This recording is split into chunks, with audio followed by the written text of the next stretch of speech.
on the line. Harry, Steve, anybody else from Van Scoyac?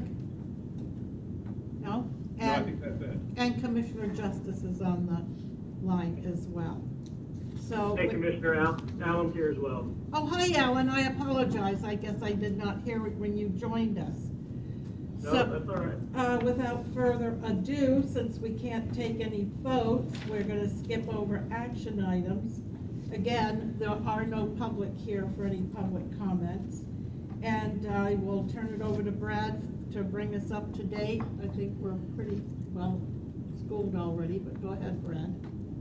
We are, and I also just want to acknowledge and recognize our St. Pete Beach Commissioner. Counselor Doug Izzo. Counselor Doug Izzo is here. For the record.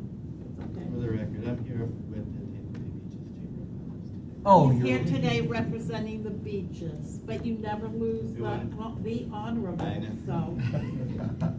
Let the record reflect that the Tampa Bay Beaches is well represented today. Okay. Okay. So, the schedule for the fall, we want to move forward with drafting legislative priorities for the advanced state legislative session coming up in January, with committee weeks starting as of next week. So things are moving along quickly at the state level. So I just emailed out to Commissioner Justice and the other members of the committee. Joe, I don't know if you're on the phone. I'm not sure. A draft list of priorities that Ron and Natalie and we've discussed, and we're shopping this list around sort of just as ideas with our legislative delegation at meetings scheduling this month.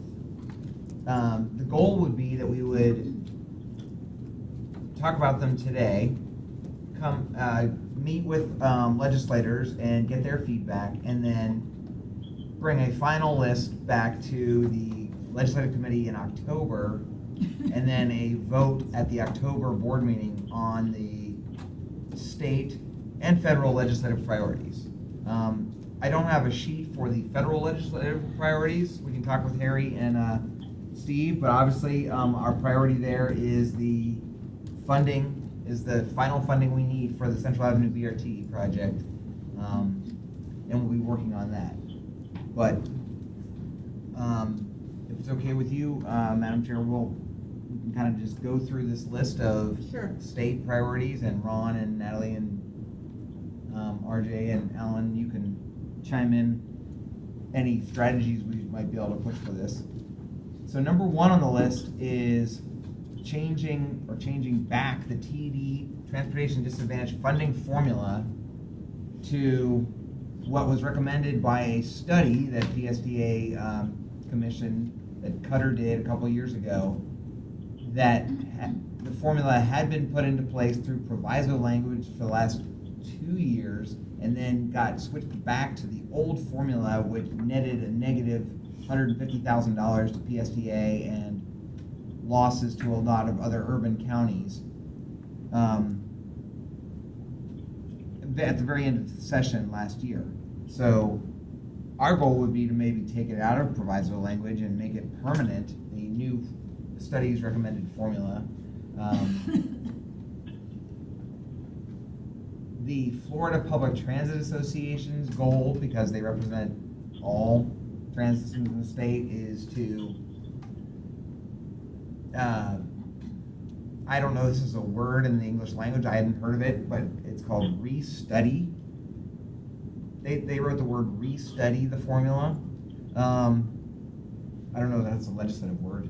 But I think it's supposed, they don't want to say go back to the studies formula like we do.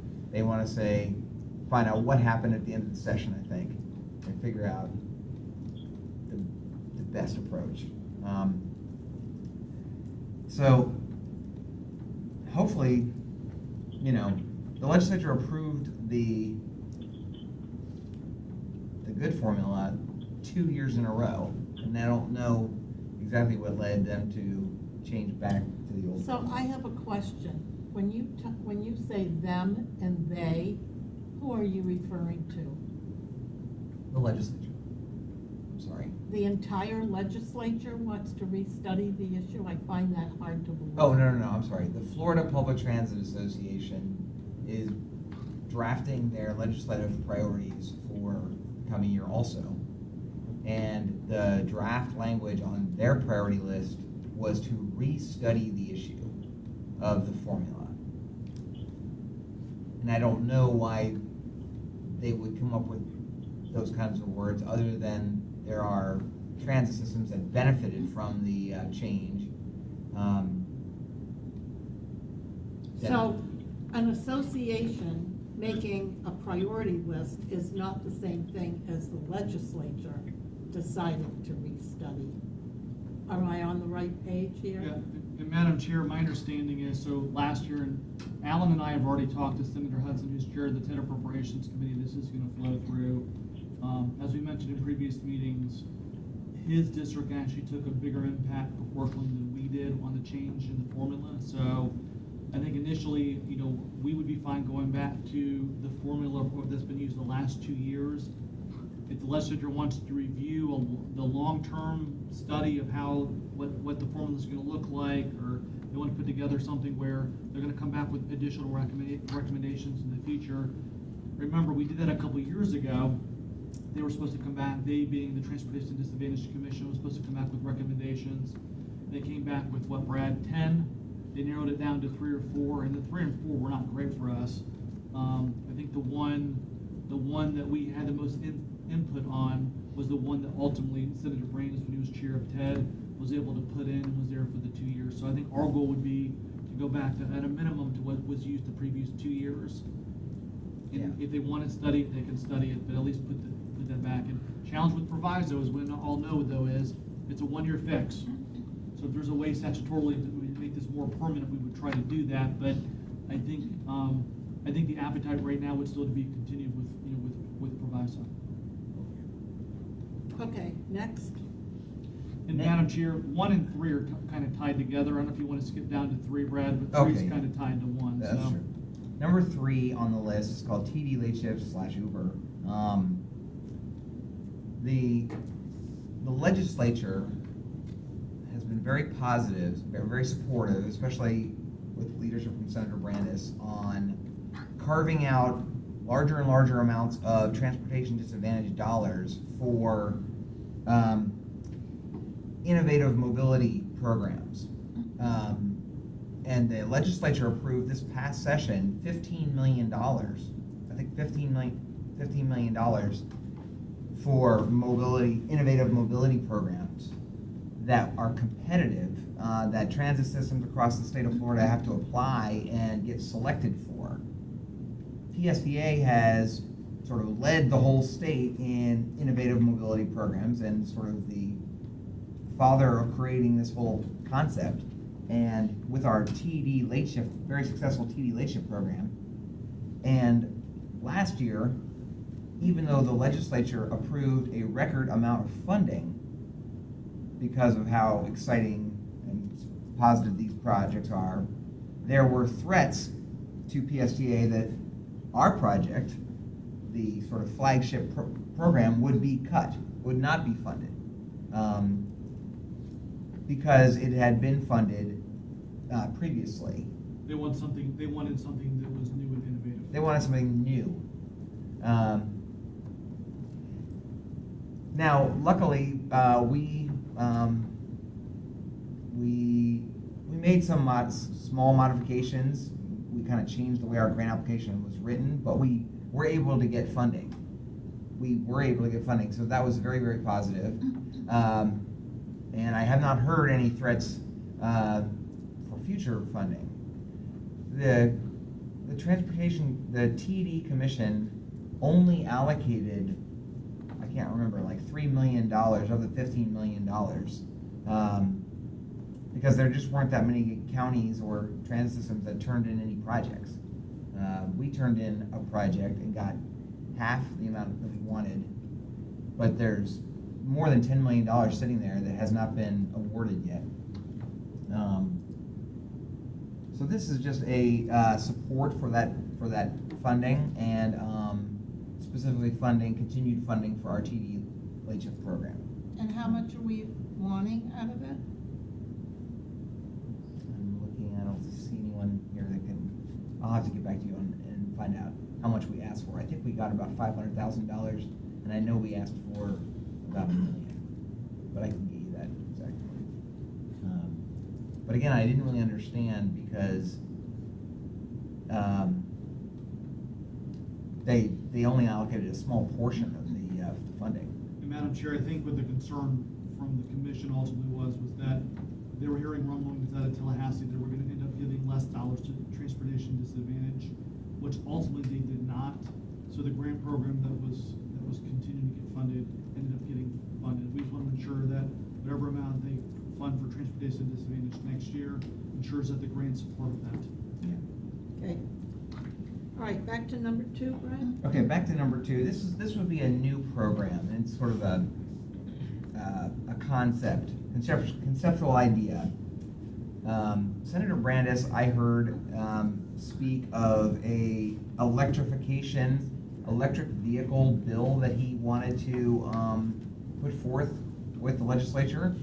I don't know exactly what that would entail, but in the spirit of electric vehicles, there is a CNG vehicle funding program where if you want to buy a CNG truck for your garbage collection, or you want to buy a CNG bus, you can apply for and get matching funds from the state for CNG programs, and the CNG industry has supported that program. And my concept was, well, couldn't the utility companies maybe do a private partnership kind of similar thing for electric vehicles, where they pool money together, and then matching funds. Hey, Joe. Hey. Matching funds for electric vehicles could be, or infrastructure could be supported by the state. Right now, there's no funding, there's no capital funding at all provided, for electric vehicles. So, by the state, other than the VW settlement funds, which are number 5, which aren't really state dollars. Alan, I know you've got a meeting next week with Senator Brandis. Could you check with them and see if he's working on any packages or anything relating to electric buses or vehicles in general, please? Yeah, and just a little background. I wouldn't say I have all the details. I think the senator is still trying to figure out exactly what that package looks like. But we had a meeting probably 2 weeks ago now, when we were at NCSL in Nashville with him. And I put together a meeting. He wanted to meet with some of the investor-owned utilities. Duke was not there, but Gulf Power and Florida Power and Light were there with me. And he did talk conceptually about working with them on some electric vehicle policy and possible funding, but he didn't really give us any ideas of what that meant. He just kind of wanted to know their interest in P3s and getting more electric vehicles on the road. And of course, it's a huge interest to them. So again, nothing. I hate to say there's no substance to report. I'll check in with him next week though, and see. I know the IOUs owed him some information back on current programs. I know Duke has, as a part of their settlement with the PSTA from a couple years ago, they're putting in charging stations around throughout their service area, etc. So I know they've got some programs already, but I think he wanted them to kind of come back with some ideas. That hasn't happened yet, but maybe by next week we'll have some more detail. But he definitely is thinking of doing an EV bill this year. Again, I just don't think he knows exactly what he's going to have in that yet. I think he's trying to get some ideas from industry. So it could be good timing to talk about public transit and as it pertains to whatever else it is he's trying to do. So Brad, is this an opportunity for us to have a conversation with people at Duke? Yeah.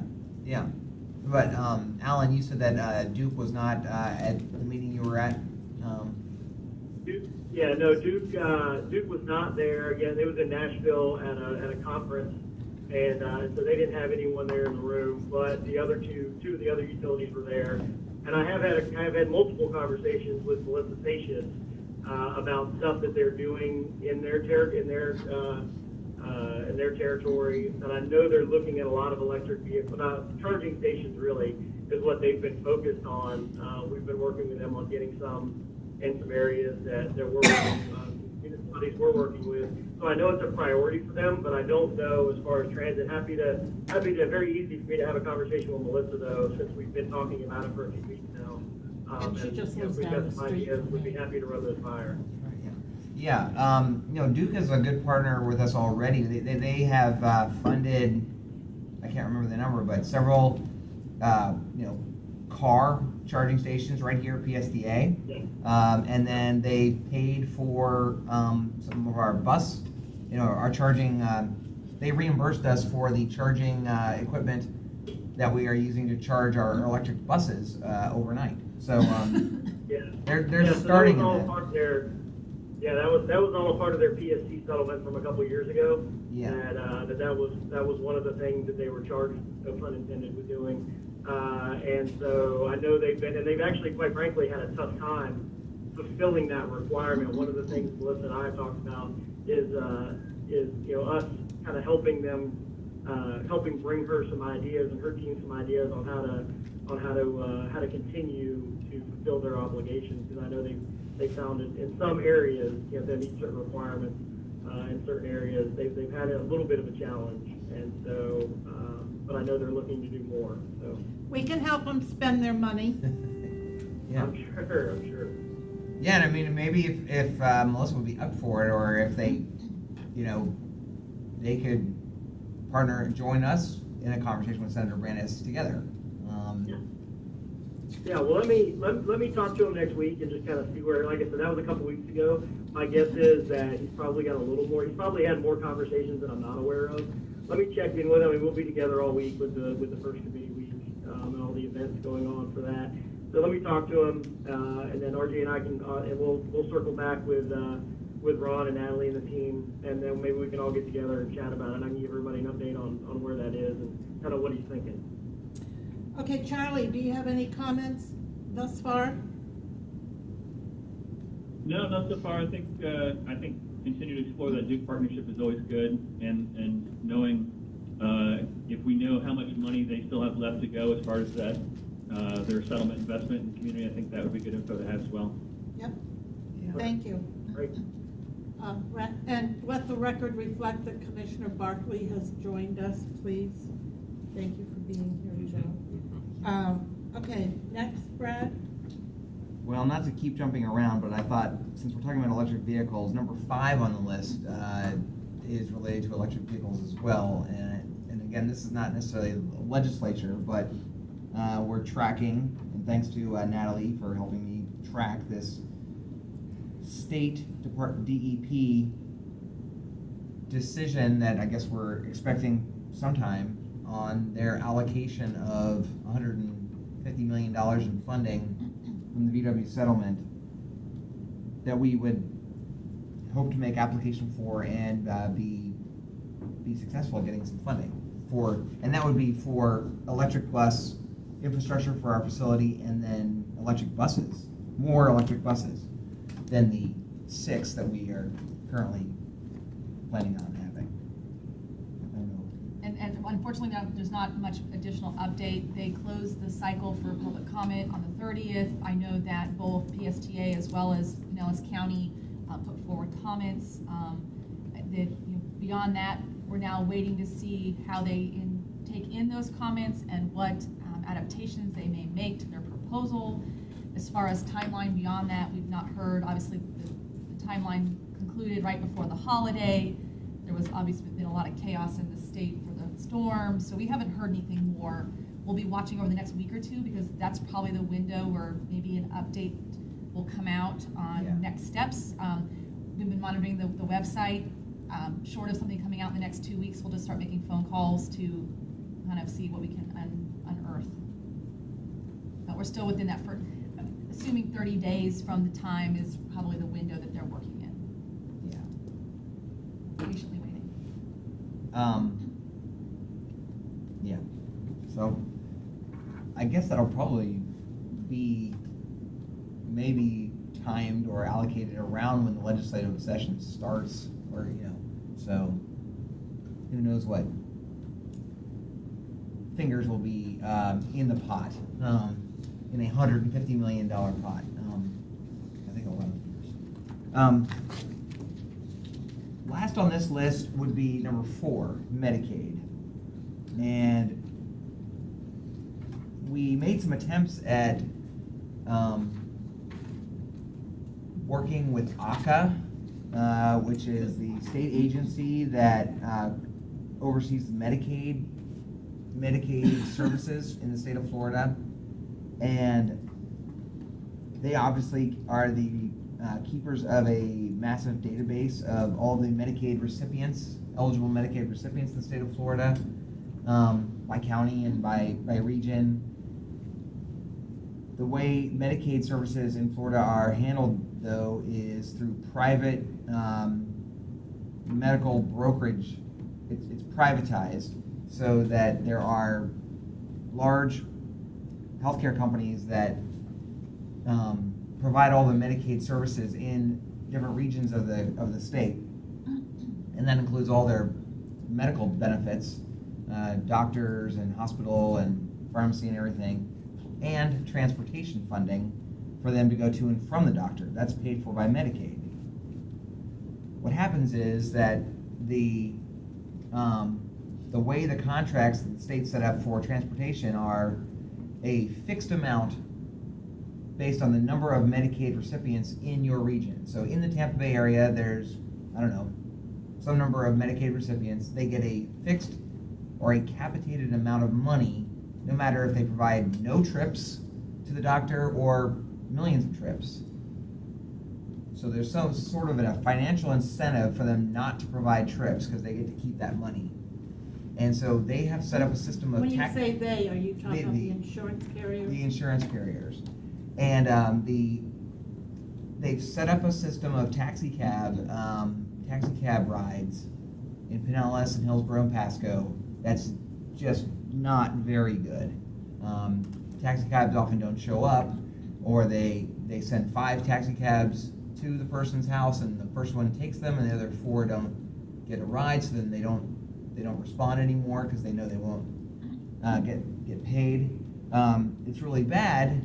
And then the Medicaid recipients, the citizens who are needing this transportation, they give up on Medicaid and they call PSTA. And PSTA provides it at Pinellas County taxpayer dollars instead of Medicaid dollars. So my question is, are you saying that the contracts are with the cab companies and not necessarily with Uber and Lyft? Up until 2019, that was definitely the case. Uber and Lyft were precluded from providing any of these trips. Now, a bill just passed They are included now? as of July 1, they're now included. But we haven't really seen much activity yet in many of the trips being provided by Uber and Lyft yet. But hopefully that will really help things out. So is there a benefit to trying to develop, for lack of a better word, some kind of a relationship with the insurance providers to, usually a lot of it's based on relationships and who you know, like everything else in life? Yeah, and so I think the short answer is yes. I think we need to continue to talk to ACA, but another option maybe too is reaching out to some of the TNCs, so that they're now an eligible opportunity to get reimbursed by Medicaid. Maybe he's having a conversation with Uber or Lyft. I know that Uber has Uber Health now. Is maybe having them, maybe if we get a phone call for somebody instead of us having to pay for it, maybe we can give them the funding for Uber Health, and Uber Health can pick them up. Yeah, I mean, what this item number 4 is that could PSTA have access to the database of Pinellas County Medicaid recipients, so that, and obviously it would be protected, but when Brad calls PSTA and says, I want a DART Pinellas County paid for ride, our lovely customer service representative says, "Oh, Mr. Miller, I see that you're going to the doctor, and this is a Medicaid trip. You could take an Uber. Let me handle that for you," and then bill it to Medicaid and not bill it to PSTA. That's the idea, is that we would work with the state to provide the best transportation for the person that they could get. But if it's an eligible trip that could be funded by Medicaid, then it would be funded by Medicaid. So, is that something we can work for you guys Yeah, to so accomplish? we'll work, Does that Alan, require legislative action?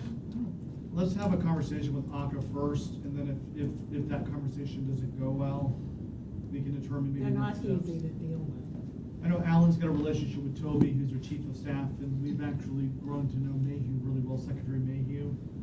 She's very open to innovative ideas, so if there's a way, I can tell you the biggest issue is they're not gonna love giving up, as you know, anytime the state gives up the database for anything, they've got concerns about the security of it and access to it and all that good stuff, so let's see, make sure how we, work out those details. Did you Yeah, have some? I do. Hold on just a minute. I have two quick questions. One is, who would do the dispatching in that case? And the second question is, will the Medicaid person need some kind of a card or something? Because when you call Uber or Lyft, you've got to have a credit card to bill that trip too. So somebody's got to be able to identify that to make sure that this person's eligible. Well, yes, right now that the insurance companies that the state contracts with have access to the list of people, and they confirm that the person is eligible, and then before they book the ride. Right, for them. And the way Uber Health works is, so today, the normal Uber is you and I push the thing, you get in the car, at the end of the ride, our credit card gets billed. The way Uber Health, my understanding would work is, if Brad's the Medicaid recipient for transportation, Brad would get in the car, take the trip to the doctor's office, then also get picked up and take back to his home. It's gotta be to a doctor's office, it's gotta be for just general primary care. Instead of Brad's credit card getting billed, basically the Uber turns around and bills Medicaid. Okay, Yeah. all right. Because, there's a lot of moving parts here that make it fairly complicated. That's really what I'm getting at. All And I right. think the Brad's point, making sure that it's seamless for, the last thing we want to do is have somebody call us for a trip and say, here's a phone number for you to call. It'd be nice for us to be able to say, hey, like the example that you gave, Mr. Miller, you're going to a doctor's office visit, it's primary care, it's Medicaid. We'll take care of it for you. We'll make the call. We'll arrange the transportation for you. And it could be Uber or somebody else. One of the ideas that was put out last year, and actually Senator Brandes is the one that mentioned this, and, one option to look at this is just make a transit agency Medicaid eligible. Brad? Yeah. I mean, that's the way it used to actually be in Pinellas County 7 or 8 years I think ago. the first step is And then have a that- conversation with ACA. Depending how that goes, we can determine if there's a, And so if the transit agency were Medicaid eligible, then we wouldn't need the list, would we? that's correct, we would not need the list. So there you go. Yeah, we could bill Medicaid ourselves, or farm it out to Uber or whatever. But before we run that rabbit trail, let's talk with ACA first, and then we can, there's always a Medicaid implementing bill that's out there that this could be included in. Okay, sounds good. Is everybody in agreement, Charlie? Yeah, that's fine. I was just curious if we had any idea or estimate of how much money we lose annually on these kind of rides. Yes, we do. We estimate that we're losing over $1 million a year. Well, we're providing more than $1 million worth of service to Medicaid eligible recipients for a year. It's not funded? It's not that Pinellas County taxpayers are paying for instead of Medicaid. Well, that is not fair, and, we gotta find a solution to that. Yeah, and it's a statewide thing. I mean, it's a statewide issue. I mean, our estimate's $1 million in Pinellas. Hillsboro's Double There's taxation. more and everywhere. Yeah. We did have So a, in case I can be overly interested in solving that problem, it ends up being a $30 million statewide kind of issue. Say again, Charlie? Well, if it's $1 million here, then I'm just guessing that we're looking at $30-40 million statewide. Yeah. And so, how interested are they going to be in helping us solve that problem? That's a good point, and that's why I think. That's a really good point. That's why I Thank you think- for weighing in on that. And that's why I think working with Secretary Mayhew on the short end, in the short term, trying to come up with a solution on that end is probably gonna be our best opportunity. Because I can tell you, the Florida House has kind of drawn a line in the sand. They do not want to expand any additional funding for Medicare right. at any level. And they don't want anybody else to either. That's correct. So there you have it. Right. Okay, very interesting conversation. We'll keep working on it.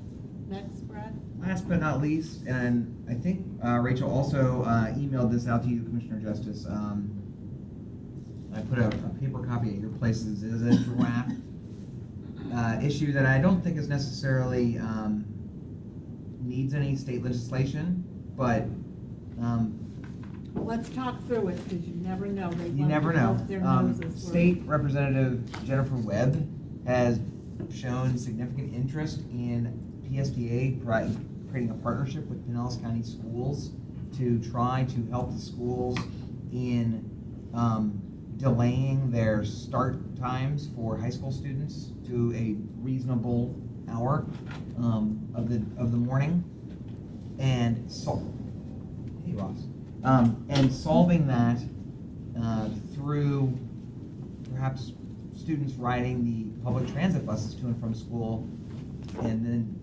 freeing up yellow school buses so that there would be enough that the class times could start later. And Did you tell her that we've been working with them to try to get this pilot program done? yes, oh yes. Good. So what we came up with is a pilot, as you see on this piece of paper, because we thought a full-blown countywide proposal would alarm the school district, because they've been very reticent to do anything at the administration level, at the transportation level, that might mess up the system of yellow school buses that they have now. So, Yeah, but can I weigh in on that just real quick?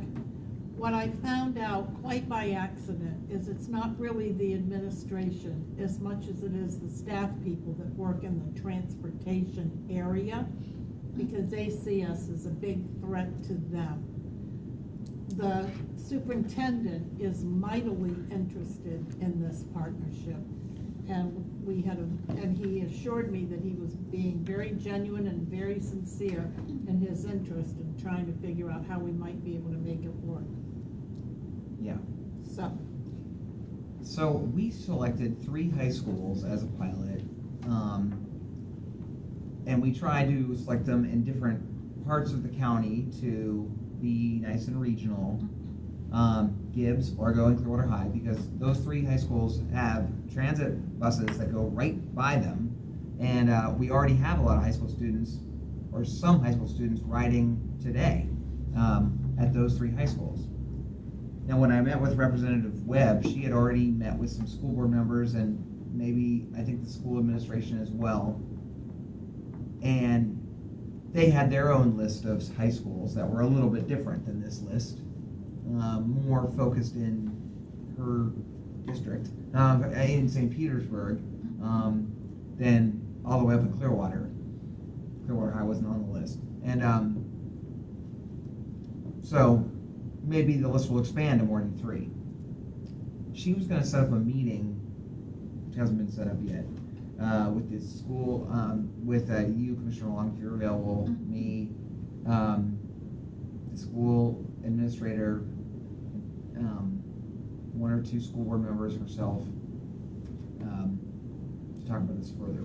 But this is the concept, that we wouldn't provide all the school, there still would be yellow buses everywhere providing school transportation. We would just provide some kids would be assigned to ride the PSTA bus to school, to and from school, and that would free up maybe, 2 or 3 yellow buses per school that could be used elsewhere.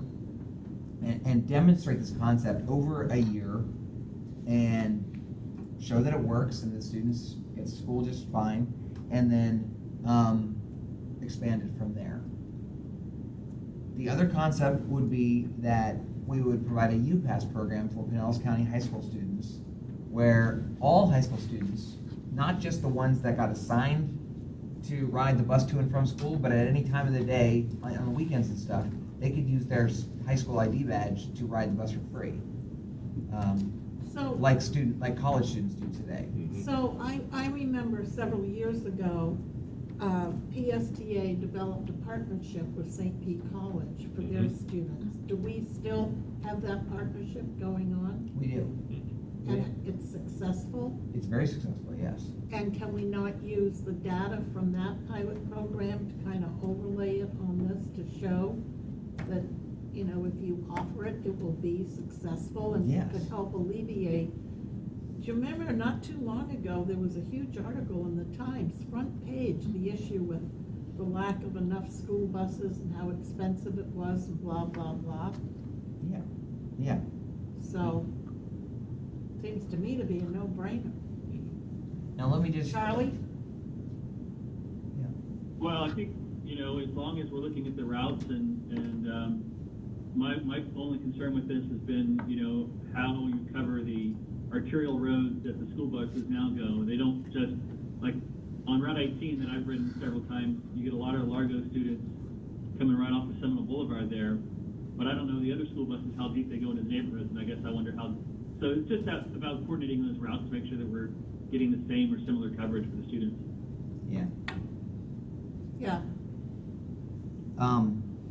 Yeah, it's complicated, but I think if we take it sort of a step by step, maybe we can get something going. Yeah. Yeah. It's a beginning. I've done a survey of high school students, a data set of 1, my son, and I asked him if he was assigned to ride a blue PSTA bus rather than a yellow bus, would that be a problem with him if he didn't have to walk any further? And he thought it was a great idea because he says that the yellow bus that he rides plays music really loud. The driver plays a lot of music and he doesn't like it. And he would like a PSA bus that did not have a radio. So, okay, Another concept. with all that said, let's move to the federal program. Harry and Steve, are you still there, I hope? We are. So Yep. maybe you can speak to that icky article I saw in the paper about what those nasty people are trying to do to our transportation money. I don't know which article you're talking about. The Small Start, I think it's the Small Starts program, they're trying to take away the dollars. The group, there was a group called Citizens for Small Government or something like that, out of Alexandria. That had some kind of press conference yesterday proposing to eliminate all, the entire New Start program because it's coming out of the general fund. Yeah, go ahead, Harry. Brian, that's a conservative Republican group called the Americans for Limited Government. Yes. What they talked about yesterday, they had a press conference and they said they should eliminate the capital investment grant program, which would save $2.7 billion. I don't know, Steve, this group is not we call it a fringe group, but it's certainly not a mainstream group. I don't think that's going to happen. And the capital investment grant programs had strong bipartisan support in the Congress and in the Appropriations Committee. Whether it's Republicans that led the committee or Democrats that led the committee, both parties have supported the program. So I don't think that's going to get any traction. Brad, Commissioner, I think Steve, I don't know what your thoughts are. No, I would agree with that. It will play well to the White House because the Chief of Staff, Mick Mulvaney, doesn't like the capital investment grant program. But in terms of, like Harry said, in terms of congressional reaction, I don't think they're going to have any additional traction because of this. But what happened to their big promise about providing all this kind of infrastructure for the country that's in such decline? Where'd that thought go?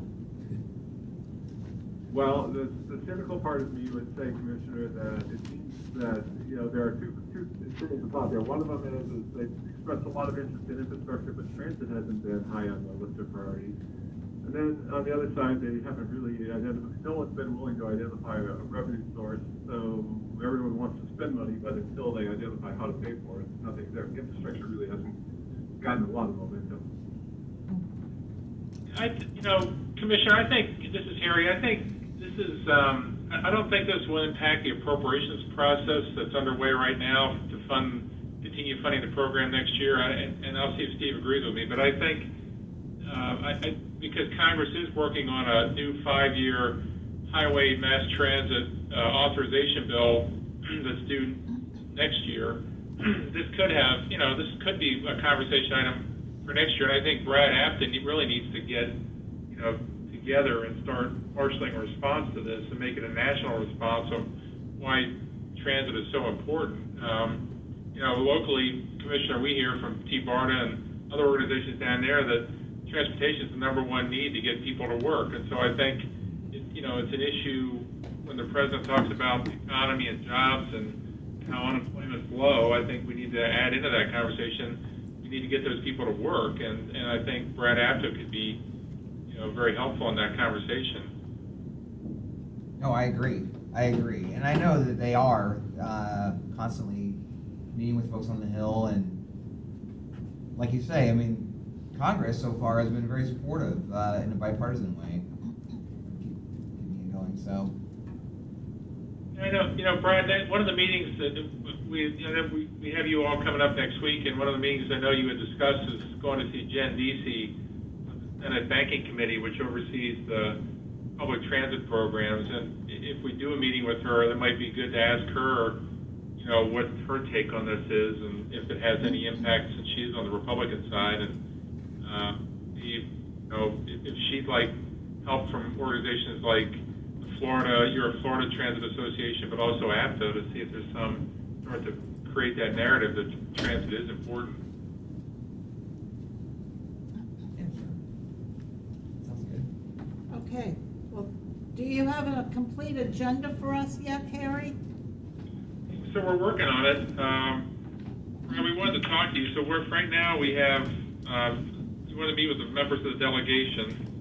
So we're working on that. And then now that we have your travel schedule and we have the FTA meeting laid in, we wanted to see any other meetings that you wanted to do, Brad, on the PSTA side. Commissioner, I know you had a couple other meetings that Doyle has emailed me about that you want to do separate from the PSTA meetings. But other than Jen and the delegation, Brad, are there other congressional meetings that you want to do? No. My thought, though, would be, and to get your input on this, to get a letter or letters or phone calls from our delegation to the US DOT in support of providing the funding, or maybe a joint letter or some kind of actionable step to leave with our congressional delegation when we leave their offices, that they would write a letter or sign on to a letter or something like that to the FTA. Whatever you think would be the best. So, Brad, when we see Jane Williams, you're not actually submitting any documents to her at this meeting, right? You're just giving her an update. Is that correct? That's right, but I mean, what we're really saying to her, why this meeting is so important, is we want to position ourselves that we're ready to go. We are at closing in on 90% design. We have met all the hoops of the federal government and the state government, and compared to the 14 other cities across the United States that we're competing against right now for funding right now, we're in the top third of projects that are most ripe for construction and ready to be funded. And we want to leave her with the feeling that okay, they've met all our requirements, which we have, and, you know, it's a very low-cost project, it's BRT, which is what this administration favors, and it's ready to go. So, I was thinking, a letter signed by all of our congressional delegation, or separate letters or phone calls or whatever, would just support that fact that we're just ready, we're ready to just move this project forward. So we I can, think that. go ahead, Go ahead, Steve. Harry. No, go I ahead. was just gonna say, I think it makes sense. I think it's a good idea, you know, because it is a deliverable that they can then do something with. Because otherwise, Harry and I have struggled, you know, we don't, since you were here last time, there's really nothing new that we can tell them or ask them to do. And this is at least a new marker that we can ask them to try to put forward. I don't know, Harry, if you disagree. No, what we could do, Brad, is get a draft letter ready to share with them Yeah. in the meetings, and then say, we'd like you to send a letter. But I think, Steve knows the process. I think you should hold off sending a letter until you actually submit your package, so that, I'm afraid if we have them send a letter in advance of you submitting your package to FTA will write back and say, we don't have their final package yet. That'd be my only concern about having them send a letter too early. No, that's a good point. I do Well- agree with that, I'm sorry. Well, I mean, it's my understanding, it's not really like that, Harry. It's not like a regular grant application. You know, we've been submitting, they have a set schedule throughout the year of when we have to submit updates on our project and the process for design and everything. And we just submitted that, and the annual requirement was August 31st or whatever, and we just submitted our stuff again for the third year in a row, you know, to get rated and everything. But they just completed their risk assessment, which turned out to be very good for our project. We can tell her that, you know, it's not like we're gonna submit a whole package. We have already, they already have everything, you know, everything we've done, they have, and they're reviewing. The first step would be for FTA to make a allocation announcement of funding, like they just did out in California, that they're gonna allocate the $21 million to this project. And then we will go through a period of months, hopefully only months, not years, of negotiation with them to execute the grant agreement. And we'll submit more things there, but that usually doesn't happen until after they announce that they are gonna put an allocation toward your project. So maybe the letter says, we understand you just met with the PSTA for an update, and we would we're writing to ask you to make a $21 million allocation announcement for this project. That's what the letter would say then? Yeah, I think so. I mean, I'll check with, have a check, but yeah, I think that's what it should say. And we don't have to distinguish whether it's fiscal year 19 or fiscal year 20 funds, correct, Brad? They'll decide that. Yeah. But we might as well say 19, since that's the money they have. Okay. Great. We look forward to it. We're excited about it. Okay. So we'll work and get you an agenda later this week on those meetings, and if there are any others, Brad, you can think of. Well, then, the other thing that we talked about was that we would really try to keep their focus on the BRT and not distract them with other topics. But maybe as the meeting ends, I might drop in a little plug, and maybe to our congressional delegation, they could also lend a phone call or a letter of support for our innovative mobility projects that we've already submitted the grants, and FTA is reviewing right now. You know, maybe just put us over the finish line on FTA thinking favorably about funding us for one of their competitive grant programs. So So- we're working up a one-pager on our applications for those as well. So Harry, Yes. do you remember that trip I took up to DC to meet with all of the President Trump's staff? Yes. If I get you the name of the young man that told me that if we ever needed anything, all I had to do was call him, do you think it? DOT? No, he worked directly for the president. Okay. Do you think that would be helpful to talk with him while we're up there? Yes, we could try. Let's see who it is. I mean, in those meetings, there were people like Anthony Bedell and a few other people that are the intergovernmental relations folks for DOT. I think they were in some of the meetings you also Yep. heard of. So, Well, likely- they said if we ever needed anything for our districts, that all we had to do was call, that they were very sincere in trying to learn how to really get things done. sure, okay. That was the whole focus of our trip.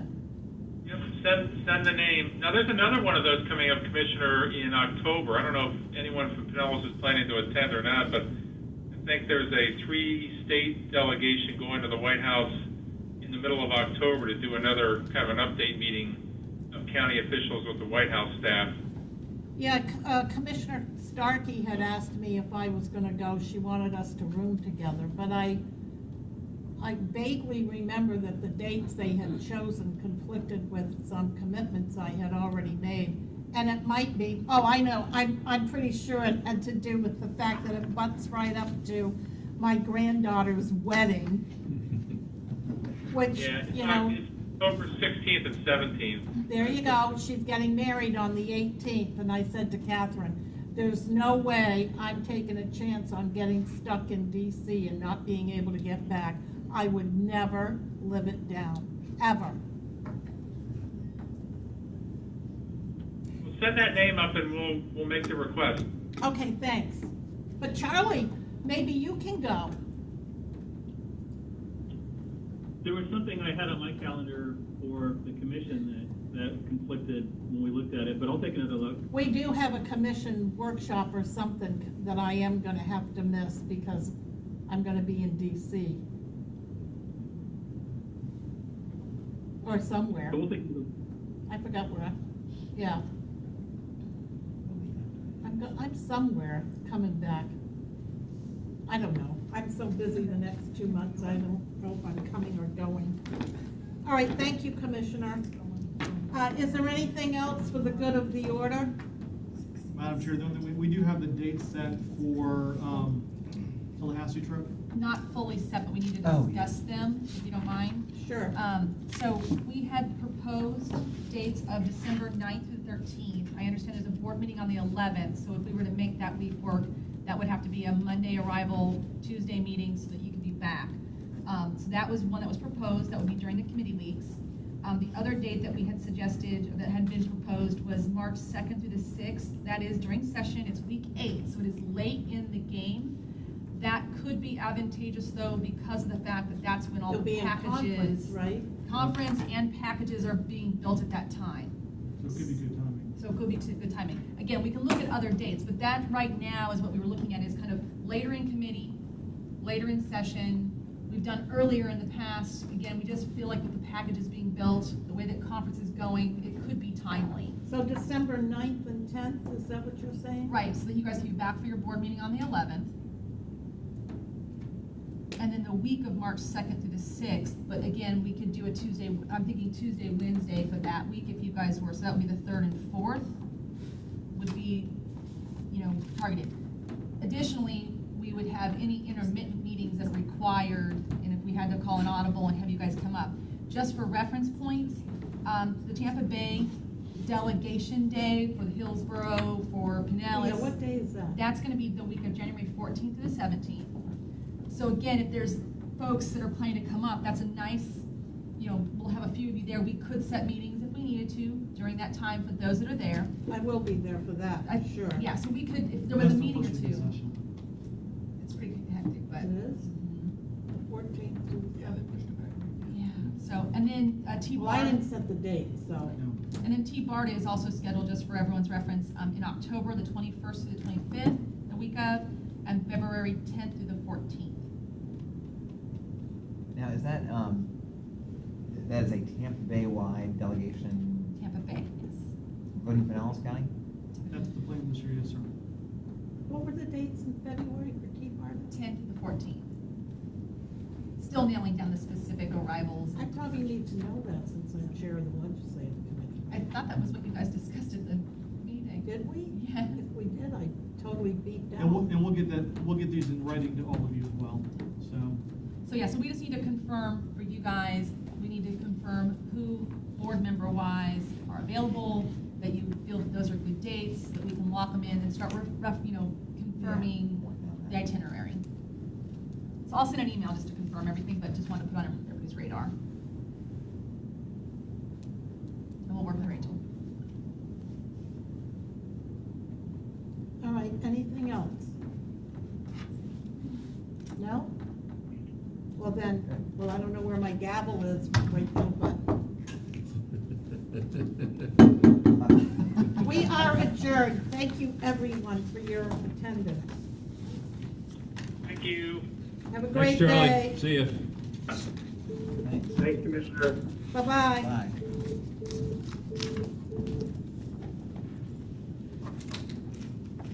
Hey, Doug, did I get